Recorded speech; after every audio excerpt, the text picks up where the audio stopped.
welcome back to the channel. I'm JoJo, the Joyous Genealogist, and you're watching the Joyous Genealogist. This channel is about genealogy and temple work. And I'm just here to inspire you in doing those two things. So let's get started. This video is going to be about how to create a family search tree account. And then once you've created it, I'm going to actually go through the steps on helping you create that first tree, your first branches, and to find the family members that are already in family search so that you don't duplicate that person. So they've made it really easy to do this. So I'm going to walk you through that step by step by creating an account for my mom who's just starting to do her genealogy. So by doing this, you're going to be able to see how you can already just add to your tree really easily by pulling those ancestors already in family search into your tree, into your branches, right? Okay, so let's get started. So first off, you're going to go to familysearch.org. That is the website, and it should look like this. And you're going to come up here on the right hand side and you're going to click create an account, just like that. Okay. And then I've already got her information put in. So once you go to create an account, your page is going to look like this. Okay. And you're going to put your first name, your last name, your birth date. You're going to create a username. And I'm like, I hope I remember her name. I think I do. And then your password. And then you're going to create your email address or put your email address in there. And then if you want to be sent notifications or not. And I think that is clicked. Looks like there's a check mark there. And then if you are a member of the Church of Jesus Christ of Latter-day Saints, you can click on this and then you will add your church membership number. Now, Family Search is free for everybody, the entire world. The reason why I love Family Search is because it is a world tree. So anybody can work on this tree, and it's a huge collaboration of everybody around the world. Hopefully, as many people know about Family Search, is becoming larger and larger, that people from all over the world can connect to this software program and build their tree. So, and that helps you in building and branching out your tree even larger, because other people are actually working on the same tree. As we're an ancestry, you have your own tree. You only add to it yourself. Other people don't add to it, which is fine, right? It's great. And trust me, I believe that a lot of people, genealogists who get on to Family Search to do their genealogy, a lot of them, I think, know not to add something that they are positive it's true, right? So I don't come across a lot of mistakes, and it's very easy to communicate with others if you do, to fix those mistakes that they may enter. So this is a great tree to start at, especially if you don't want to pay for Ancestry or MyHeritage or any of those other genealogy software programs. So if you aren't a member of the church, just skip that and then agree to the terms and use, and then click done. I hope this works the first time through, that I did everything right. Oh no, I don't know. It blurred everything. So hold on, let me pause the video. All right, so I had to unblur everything to get it to work right. So now that I've done that, I click the done button after checking the boxes off. And then once you've done that, click done. Once you've done that, go into your email and you're going to have to verify your account. And then it's going to take you to the sign in page. And from there, you're going to sign back in. Okay. And go ahead and put your username and your password in there and click sign in. All right, so once you're signed in, your page should look like this. And where would you get started, right? So you want to get started with adding to your family tree. Now, they have more things to share on here, but I'm not going to give a tutorial over that. I actually have one already, a basic tutorial over Family Search. So you can look under the playlist for Family Search for that. So what we're going to do is we're going to add your parents. That's the first thing you want to do. All right, there's a lot of other things you can look at too, but most likely you want to start with your family. And so get started by entering your name and birth date into the community family tree. As you enter your information, As you enter information will help you find more records and information about your family. So let's hit continue. All right, so now that we've done that, we're going to click make sure that the information you entered is correct, okay? And the only people that will be able to see the information you enter about the living people is you. So anybody that's living that you add to your tree is private, okay? All right. Let's save. Now we're going to add the father. So what we're going to do is we're going to search by name, okay? So let's do that first.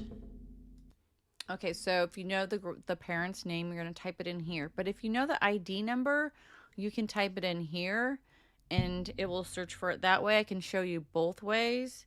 Well, this is pretty simple. You probably figured that out. But if we're going to do, by name, let's type in his name. And the more information you have, the better. Okay. We know he's male. He's deceased. Let's see. 1923. Indiana. Whoops. That's not where I wanted to put that. Why is it not going over to this box? There we go. Don't know. And then the death date. All right.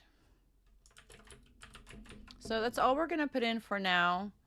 All right. And additional find options. Well, let's put in mother. All right. Let's put in her name. Whoops.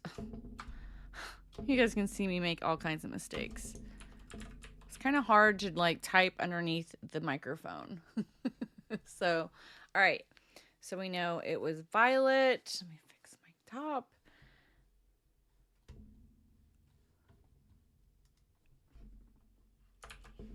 Obren. Just Croatian. Okay. Now let's go to next. See if he's in here. Look, this is what pops up. This is what's already in here.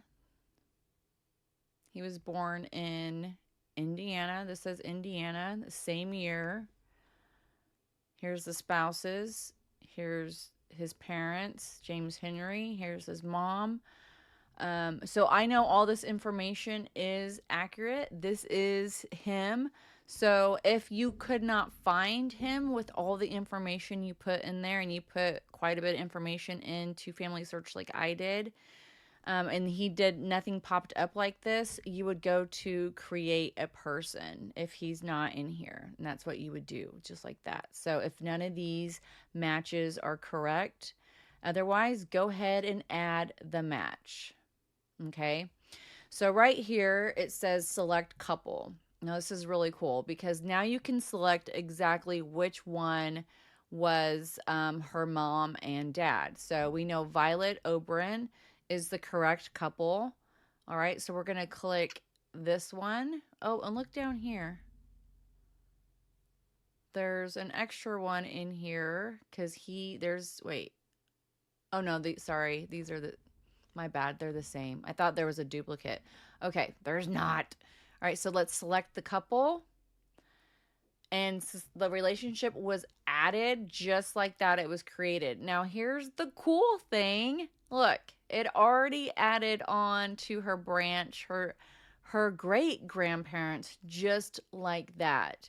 So most trees have this information in there. Not all. I'm not saying that everybody's going to have family members already in there, but if there is, then you're going to find your family really quickly doing it just like this. And you're not going to have to enter in grandparent after grandparent after grandparent. Now, the reason why this information is in there is because I've done the genealogy and I placed it in there. So if there's anybody who has done any family history work and family search like this, you're going to be able to find it quite simply and you're going to save yourself a ton of time. So I love it. I love it. So if I just click on this, let's see, it branches out some more. See, like that? It's already there for her. So she's going to be like, what? This is so cool. So don't be intimidated about starting your family history, you guys. It's really not hard. And if you don't, like when I started doing my mom's side of the family, nobody had done the genealogy on Family Search for them. Nobody. There was nothing in here. So yeah, I've entered in pretty much all my family except for like the farther you go back, I had nothing to do with that. Like when you go back to like past 1700. So what I was gonna say is, um, if you don't have all this information in here already, don't worry. You don't have to have or know a lot. So just like what I did when I started doing family history, I called up a relative and I said, "Hey, what can you tell me about your grandparents, and what can you tell me about, just give me some names." And he gave me names, he gave me birth dates, and there were some nicknames that were included in that. And I just wrote down in a notebook on the phone while I was talking to him all this information. I still have that notebook to this day. And that is what the key was for me finding these relatives here, because I didn't grow up, my mom didn't raise me, and so I didn't grow up on knowing that side of the family, and so I didn't even know these people's names. I knew my mom's last name was Millage, and I knew my grandma's name, but I didn't know really anything beyond that. I really didn't. So you might find that crazy, but I just didn't know my mom until I was older. Um, but because of just a few little hints I got from a relative, I was able to branch out or do the research and find my relatives and find these connections. And it was so easy and so fun. So fun. It's not hard. I promise you. I went from knowing zero, not even knowing their names, and just knowing a few names, a few dates, and I grew my tree pretty far. Which, like, this generation here goes all the way back to the 1300s, and every single Maynard, I just have to show you because this is so fun. So I was checking on this because I've been working on the Maynards family, and I just never had gone all the way back. So I started going back, and I was like, Sir Thomas Maynard, 1705, and then Sir John Henry, Lady Sarah Grace. I was like, what? These people were like part of the English throne, like the parliament. Like, what? I don't even know if I'm using the right terminology, but so I kept going back. Look at this. Sir Robert Hopkins, Sir Lady Elizabeth Deville, Sir William Maynard the First. I have Sir Maynards, and look, Lord Henry Maynard. I have Baronet Maynards. I have I have lords. I have knights that were Maynards. So my family, the Maynards, starting from my 7th grade grandparent, they were part of the English throne all the way back to the 1300s. So if this doesn't inspire you to like start digging around on Family Search, I don't know what will. Look at this. And they were buried in this place in Europe. Oh my gosh. I have pictures of it and everything. They have like these marble caskets of them in this super ancient church, and I can't remember the name of it, but this is so neat. And so if we just keep going back, this Esquire here, I mean, where is the knight? There's Sir Nicholas Maynard the Second, Sir Nicholas Maynard the First. It's just, so I know I went all the way to like the 1300s. There was a knight in here somewhere. Maybe I had to click on him to find it. So this is as far back as we go. 1333. I think it was 1303, I thought. Yeah, 1305. Yeah, 1305. 1305, you guys. So the cool thing about finding royalty, I know this has nothing to do with the video, but the I couldn't help to talk about this, but the cool thing about finding royalty is that there's documentation on family when you have royalty. There's more information, so you can find out records about your royal ancestry because it's recorded. Now, if you have peasants for family, it's not necessarily, you're not probably going to find as many records or any records. So that's the cool thing. So yeah, explore, have fun with it.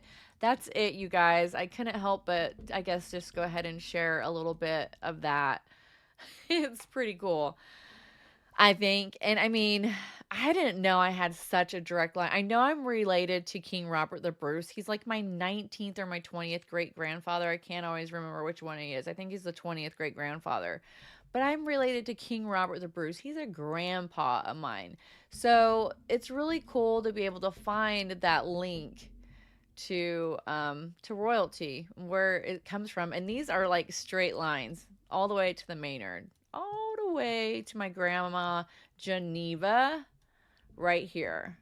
That's my great grandma. My mom's gonna love watching this video. She's gonna be like, what? Yep. So pretty cool stuff, you guys. So I hope you enjoyed this. That's really all you have to do. Now, like, if you're starting from scratch, all you need to do is just put in what you know and just continue. When you get stuck, then look for some records to find those grandparents, or the great grandparent, the greater grandparents, those their parents, like your great grandparents, theirs parents, so on and so forth. I'm getting my tongue twisted. So just try to do some search some of the records. You'll find some census records. You'll find some death certificates. You'll find some information that's going to help you find that later grandparent that you're looking for. So don't give up if you only have like one or two grandparents that you know and you don't know the great or great great. You will find records. I promise. It's super easy to do that. Um, happy exploring. Don't give up. If you got questions, let me know. I've been wanting to start a group. I just haven't done it. Like, do like a research group where we can get online and do lives. So I just haven't figured out how to do it yet. But yeah, I hope this helped you guys out. If it did, definitely like the video for me. It helps others find it that need that help. And then yeah, share it, like it, and subscribe if you haven't already. Hit that bell so you can get notified when I send out more videos to you guys. All right, take care, stay blessed, and be good. Till next time. Bye.